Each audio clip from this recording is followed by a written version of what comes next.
자유와 타락. 인간이 자유 때문에 타락했다고 보는 사람이 있습니다. 자유가 없으면 선악과를 따먹지 않았을 것이라고 보는 견해입니다. 하나님이 인간에게 따먹을 수 있는 자유를 주어서 따먹었다는 것입니다. 그러나 알고 보면 인간은 자유 때문에 타락한 것이 아닙니다. 자유의 원리적 의의. 하나님이 인간에게 자유를 주셨는데 자유에는 원리적 의의가 있습니다. 첫째, 원리를 벗어난 자유는 없습니다.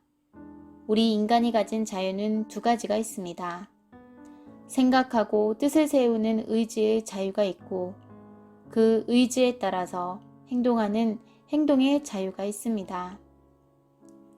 자유행동은 자유의지에 의해서 나오고 자유의지는 마음에서 나옵니다. 인간의 마음은 원리의 본체 되시는 하나님으로부터 왔습니다. 마음의 중심이 원리이고 그 마음의 발로에 의해서 의지가 생기며 그 의지에 의해서 행동하게 되는 것입니다. 따라서 원리를 벗어난 자유는 있을 수가 없습니다. 둘째, 책임 없는 자유는 없습니다. 어떤 행동을 했으면 반드시 그 행동에 대해 책임져야 합니다. 인간은 자유의지에 의하여 책임 분담을 완수함으로써 완성하게 되어 있습니다. 책임 없는 자유는 자유가 아니라 방종입니다. 셋째, 실적 없는 자유는 없습니다. 인간이 자유의지에 의하여 행한 자유행동이 선한 결과를 가져올 때 하나님은 기쁨이라는 실적을 얻습니다. 따라서 원리를 벗어난 자유, 책임이 없는 자유, 실적이 없는 자유는 없습니다. 자유는 하나님이 주신 본성입니다. 자유 때문에 인간이 타락한 것이 아니라 타락으로 인해 오히려 인간은 본연의 자유를 잃어버렸습니다.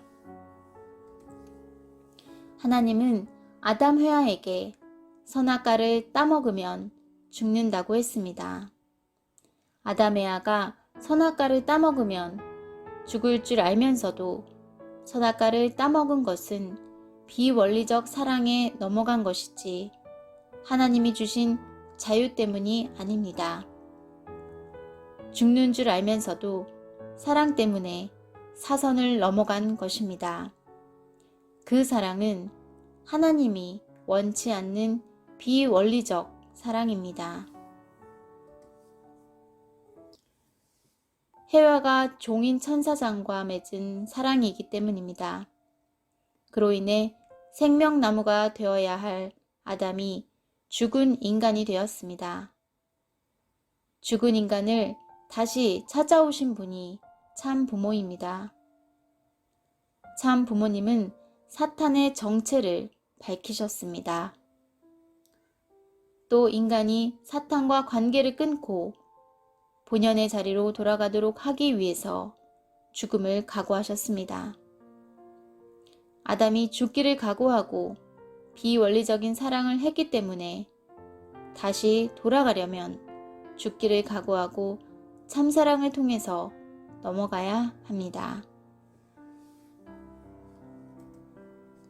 자유를 주신 이유. 하나님이 우리 인간에게 자유를 주신 이유는 스스로 창조 원리적인 책임을 지며 자유의지에 따라 하나님을 기쁘게 해드리는 실적을 추구하도록 하기 위해서입니다. 그 말은 완성해야 한다는 뜻입니다. 자유의지에 따른 행동이 선한 결과를 가져오게 될 때 하나님께 기쁨을 드리는 것입니다. 욕망. 창조 목적은 피조물을 통해 기쁨을 얻는 것입니다. 기쁨은 욕망을 이룰 때 생깁니다. 그러므로 기쁨을 추구하는 존재라면 누구나 욕망을 지니고 있는 것입니다. 욕망은 하나님으로부터 부여받은 창조 본성입니다. 어린아이는 먹고 싶은 과자를 안 사주면 그 자리에서 앉아 울면서 때를 쓰다가도 어머니가 과자를 사주면 금세 방긋 웃으며 기뻐합니다. 이처럼 자기가 추구하는 욕망이 충족될 때 기쁨이 오는 것입니다. 욕망은 하나님이 우리 인간에게 부여하신 창조 본성입니다. 만일 인간에게 욕망이 없다면 하나님의 창조 목적도 복귀 섭리도 이루어질 수 없으며 인간 사회의 유지와 발전도 있을 수 없습니다. 욕망은 인간을 타락하게 하는 악한 성품이 아니라 인간의 본성입니다.